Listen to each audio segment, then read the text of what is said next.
Good morning. I'm not used to presenting in front of a couple hundred people. This is, it's very impressive. A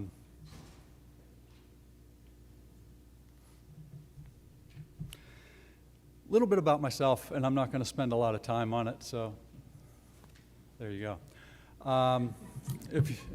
I've been doing this for 33 years. I've been doing it a long, long time. I've worked for entrepreneurs.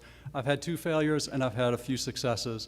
One of them was extremely well.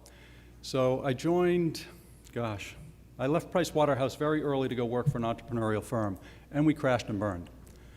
But along the way, we had our ride up, we had our ride down, a little bit back up, and then totally wiped out. It didn't deter me. I kept at it. I'm not the scientist. I'm not you guys. I'm the guy in the back office. I was the guy out knocking on doors to raise money. I was the trusted assistant. So as I look at you guys, and I say that over the years as I've pitched, I've raised $300 million. The science is not the seller. Every bit of science I have ever seen is cool. Nobody quits their day job to develop yesterday's technology. So you're not going to walk in to a financier and impress him with your science. The fact that you're in his office means he's already impressed. He takes it for granted the science is cool. Investors invest in people. And if you don't think that's true, it's why it's so hard to raise money. It's why the number of you that have knocked on doors have had the doors closed in your face, or they're just not interested for a whole host of reasons. Keep at it. Keep talking to people. It is a numbers game. There was one time I raised a bit of money and I went to 65 different markets, had the door closed in my face 64 times. And I went from Israel to Palo Alto and stopped everywhere in between. 64 doors closed in my face.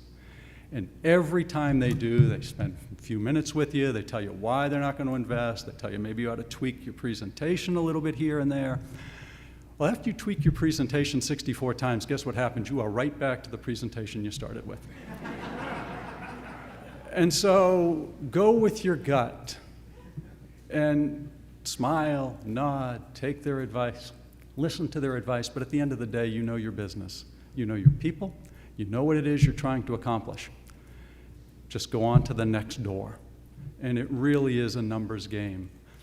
But that being said, and I'll get to it in a few minutes, I also like to fail fast. Don't waste your life or your personal resources on a company that's going to fail. At some point, look in the mirror and realize this is not where I want to be spending my time or my personal resources, and move on to the next venture. So today we're going to talk about 4 things. I don't have a lot of time. I have a very large presentation here. I am going to skip through it. If there's time, I may come back to it. If not, we'll do some Q&A. But we're going to talk about the entrepreneurial market. You've heard some of it already. We'll talk about boards of directors and boards of advisors. Just as a show of hands, how many people in here have a board of directors or board of advisors? Okay. And just board of advisors. Okay. We'll talk about raising equity in the IPO. I have done both. I have written an S1 for the 16th fastest growing company in the United States. It was a spin out of Midwest Research Institute in Kansas City. We licensed some technology off the shelf. We built a company around it, and it just took off.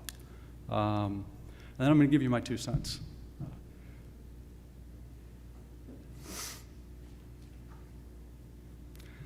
This here, to me, very, very interesting slide, and you've heard little bits about it already. But in 1995, roughly 600,000 businesses were less than 1 year old in this country. And it grew. And you can see what happened when the tech bubble burst and then 9/11 happened. It started its downward trend. Around 2005, it started a really steep decline, which was probably a year or 2 before the Great Recession. And now it's on its way back up, and it's actually where it was back in 2000. So there is still roughly about 675,000 new companies in this country less than 1 year old. Look at the jobs. The jobs didn't have that slow decline. The jobs have a very rapid decline. And what's happening here isn't just the Great Recession. A lot of this is technology. It's been disruptive. We are doing more with less. We don't need as many people in our startups to accomplish what we used to have to back in 1995. So I don't ever envision startups having the same number of people employed.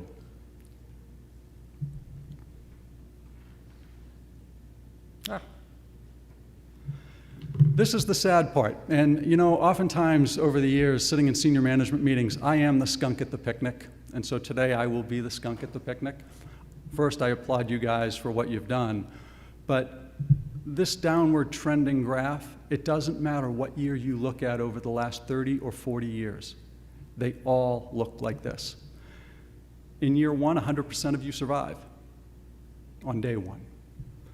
By year two, 20% of you are gone, and for the most part through failure.